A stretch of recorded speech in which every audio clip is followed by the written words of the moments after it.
My name is Diana Isaacs. I'm a clinical pharmacist. I'm also the CGM program coordinator at the Cleveland Clinic Diabetes Center, where I work with tons of patients with diabetes all the time, managing their medications.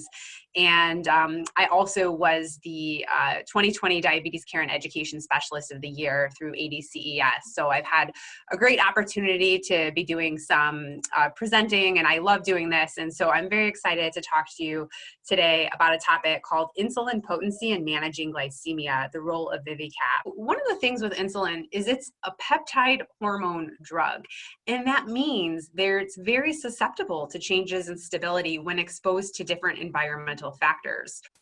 So how should insulin be stored? What is the gold standard? So really, before first use, meaning before a person's opened up their pen to start using it for injections, it should be refrigerated.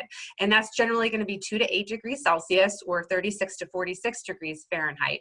And this allows it to maintain the quality until the expiration date that's actually on the vial or the pen.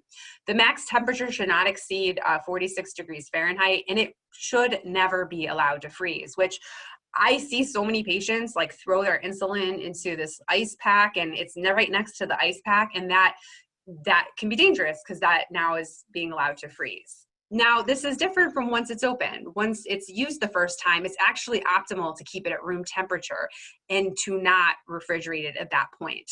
And so there, you're going to want to maintain a room temperature, below 25 to 30 degrees Celsius, and it should not be allowed to freeze. It should not be allowed to come into direct sunlight, and really it's not recommended to even put it back in the fridge once it's actually been opened. I think there's a lot of misconceptions out there. Many people think that their insulin always needs to be refrigerated. Many times that is actually a barrier to taking it because someone says, well, I can't keep my insulin cold, or so I'm just not going to carry it with me. And you see the people that really need insulin during the day, but don't take it because of the inconvenience. Similarly, you see people that store their insulin in the refrigerator all the time, and that can actually lead to painful, burning injections. Cold insulin does not feel great, and I find that also can be a barrier to ongoing adherence with insulin. If it's burning, a person's probably less likely to want to keep getting their doses, right?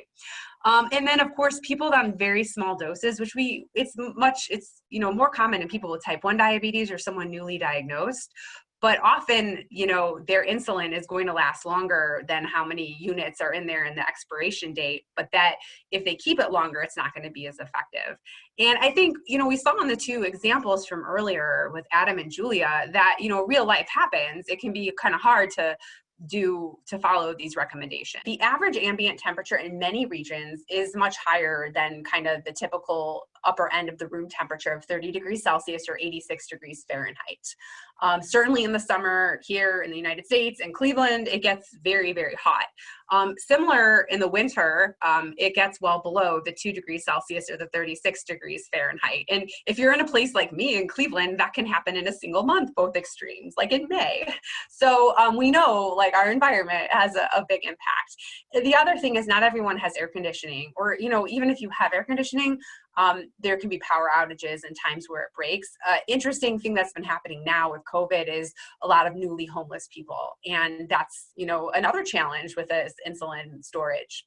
Now, I want to switch gears. I want to introduce you to the VIVI CAP, which I think at least is one potential solution to address some of this really bigger problem. So this is an FDA registered medical device. It's a replacement cap for disposable and refillable insulin pens. And basically it keeps insulin cool for a minimum of 12 hours in a constant environmental temperature that's over 100 degrees Fahrenheit. So this is longer than what you would expect from daylight sun time. So it protects insulin from overheating or from freezing. And it's actually, it works for years. It doesn't have any type of maintenance or any type of charging or anything. And then there's also a temperature status indicator that you can, be reassured that the temperature is correct. So let's see what this looks like. I'm going to show you through a few different slides that I think really illustrate this concept, and I even have my demo here. So, so this is, it's called TemperaMed, this super insulation, and it's actually used in spacecraft avionics and cryotherapy and other high performance thermal insulation applications. So pretty cool. And so there's a temperature indicator light that tells the insulin temperature status, and then this TemperaMed heat absorbing phase changing material, which is commonly used in green construction, that's protecting it. And then the insulin pen is put into there. So it is protecting the inside of a pen. This is a blown up version of it. And so down here at the bottom is the insulin pen. And then here is the VIVI cap, and this is blown up. And so what it's showing is that the outside temperature could be more than 100 degrees Fahrenheit, but this insulin itself is going to be protected to stay below 86 degrees Fahrenheit, which is the upper limit of what's okay for insulin. And then there is this built-in temperature sensor. So that's this green light. So anytime, you know, you want to check on the status, right? Because you want that reassurance that the insulin is working and that it has not overheated. So that green light indicates that the temperature is in the acceptable range. And then that heat absorbing material actually automatically recharges whenever the VIVI cap is back into that ambient temperature, that room temperature. So I think one of the nice things about this is there's not maintenance, there's not charging, and you don't have to like put it in cold water or, you know, anything like that. 8 a.m. to 8 p.m. Heat is blocked by the insulation and absorbed.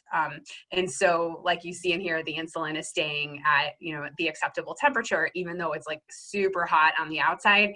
And then at nighttime, it's like kind of like that nighttime is allowing it to be able to recharge. So people don't have to worry about the potency of their insulin.